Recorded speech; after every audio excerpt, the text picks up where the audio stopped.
Anda kembali menyaksikan Jurnal Nusantara. Saudara, 4 Batalion Infanteri Teritorial Pembangunan atau YONIF TP sedang dipersiapkan di wilayah Kodam 13 Merdeka. 4 YONIF TP tersebut tersebar di 2 provinsi, masing-masing Sulawesi Utara dan Gorontalo. Peran dari YONIF Teritorial Pembangunan ini lebih difokuskan untuk mendukung ketahanan pangan di wilayah.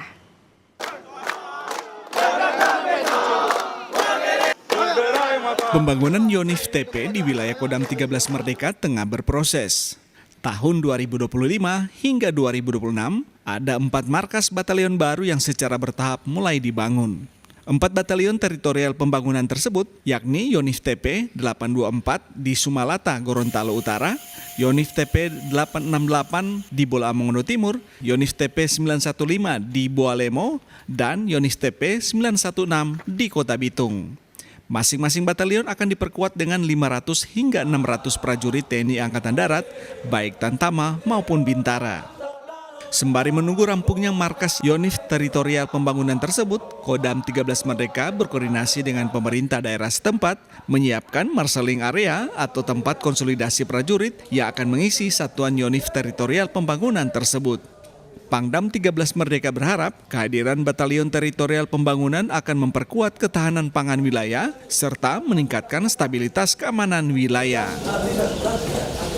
Untuk batalion ini kebetulan memang spesifik, ini batalion baru, pembentukan dari arahan dari Bapak Presiden Prabowo Subianto bahwa satuan-satuan harus menjaga ketahanan pangan dan lain sebagainya, sehingga selain ketahanan bidang pertahanan, kami juga membantu pemerintah daerah dalam menjaga dan meningkatkan ketahanan pangan, menjaga ketahanan pangan khususnya. Di mana batalion ini unik, terdiri dari 1190 masing-masing batalion. Nanti selain ada kompi senapan juga ada kompi peternakan maupun pertanian dan kompi kesehatan serta kompi konstruksi. Tentunya ini bidang-bidang yang menunjang bidang ketahanan pangan dan pembangunan di wilayah, Mbak.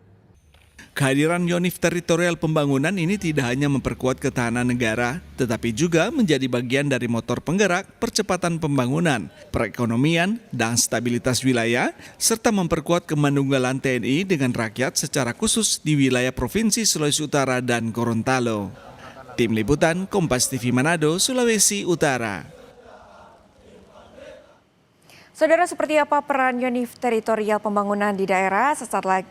Maksud kami hadirkan ulasannya bersama Majen TNI Mirza Agus, Pangdam 13 Merdeka wilayah Sulut dan Gorontalo.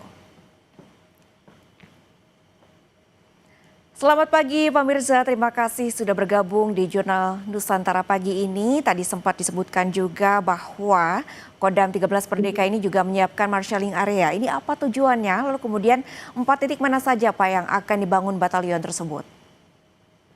Selamat pagi Mbak Carla. Saya Panglima Kodam 13 Merdeka, Mayor Jenderal TNI Mirza Agus, bahwa betul di wilayah kami sementara dibangun 4 Batalion Infanteri Teritorial Pembangunan atau YONIF TP. YONIF TP ini masing-masing, yang pertama ada YONIF TP 824 itu di Sumalata, sementara marshaling area di Gorontalo, kemudian YONIF TP 868 itu di Poltim, Bolamongondo Timur, marshaling areanya di Kota Mobagu. Dan 2 lagi yang baru saja Senin kemarin kami tempatkan pasukan adalah YONIF TP 915 di Boalemo dan YONIF TP 916 di Kota Bitung. Masing-masing ditempatkan di marshaling area, di mana suatu tempat yang cukup dekat dengan rencana pembangunan batalion TP tersendiri itu. Kemudian sekarang di Boalemo maupun di Bitung kami tempatkan di marshaling area sebagai tempat penempatan sementara, konsolidasi untuk menyiapkan administrasi, pengecekan kesehatan maupun kesiapan pasukan untuk masuk di YONIF TP masing-masing. Dan sambil menunggu proses pembangunan yang sedang berjalan. Di Sumalata kami sudah cek ke sana, kurang lebih sudah 95% lebih. Kemudian di Poltim sekitar 40%. Untuk yang di Boalemo dan di Bitung, sementara baru proses rencana pembangunan tanahnya sudah siap. Demikian, Mbak. Baik, sejumlah prajurit juga sudah ditempatkan di marshaling area. Lalu kemudian Pak, bagaimana progres infrastrukturnya? Tadi sempat disebutkan juga sudah ada yang berprogres beberapa persen. Lalu kemudian apa yang masih perlu disiapkan atau yang paling urgensi untuk kemudian dikejar pembangunannya? Baik Pak. Sementara kami kejar untuk pembangunan barak maupun asrama, tempat rumah tinggal dan lain sebagainya di masing-masing yang kami sebutkan tadi. Untuk infrastruktur sendiri yang kami sampaikan sudah 90% itu di daerah Sumalata, kami sudah cek ke sana. Kami meminta untuk segera diselesaikan sehingga pasukan bisa segera masuk. Di mana di masing-masing marshaling area yang di Kota Mambuagu maupun di Gorontalo saya sudah cek, mereka sudah sambil berlatih menanam jagung, kemudian memelihara ternak dan perikanan. Karena memang batalion ini spesifik selain untuk pertahanan negara juga untuk mendukung ketahanan pangan di masing-masing wilayah, yaitu pemerintah daerah. Di mana kami lihat mereka sudah praktek langsung, kemarin sama di Gorontalo sudah ikut praktek panen jagung yang pertama di Gorontalo untuk yang di Poltim, sementara di Kota Mambuagu juga sudah mulai berlatih seperti itu.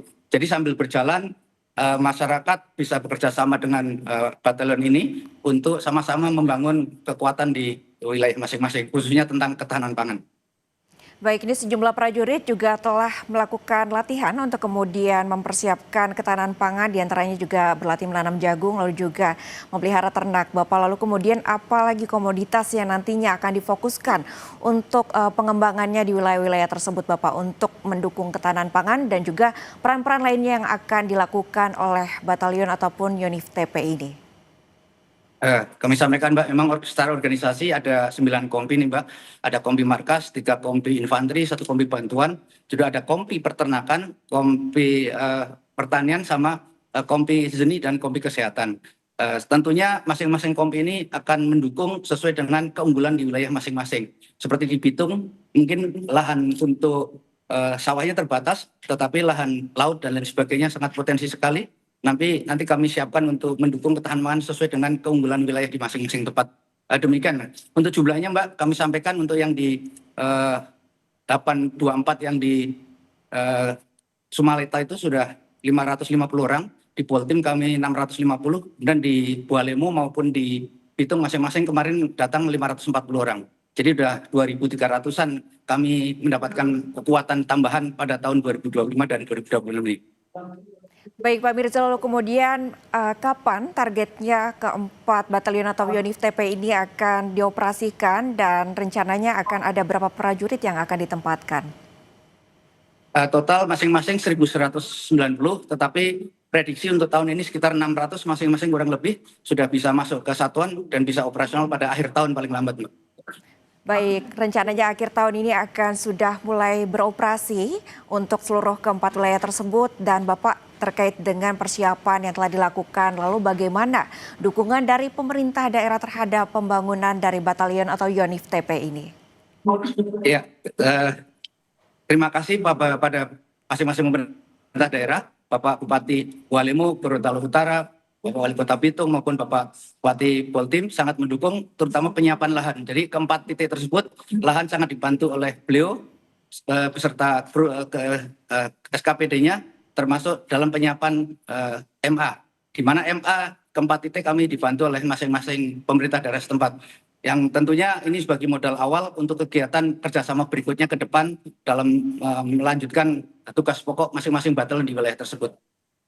Baik, terima kasih banyak Pak Mirza Agus, Pangdam 13 Merdeka atas informasinya dan atas waktunya di Jurnal Nusantara pagi ini. Selamat kembali bertugas dan semoga untuk pelaksanaannya dapat berjalan sesuai dengan target dan memberikan kontribusi yang signifikan bagi ketahanan pangan. Terima kasih Bapak. Terima kasih Mbak, selamat pagi.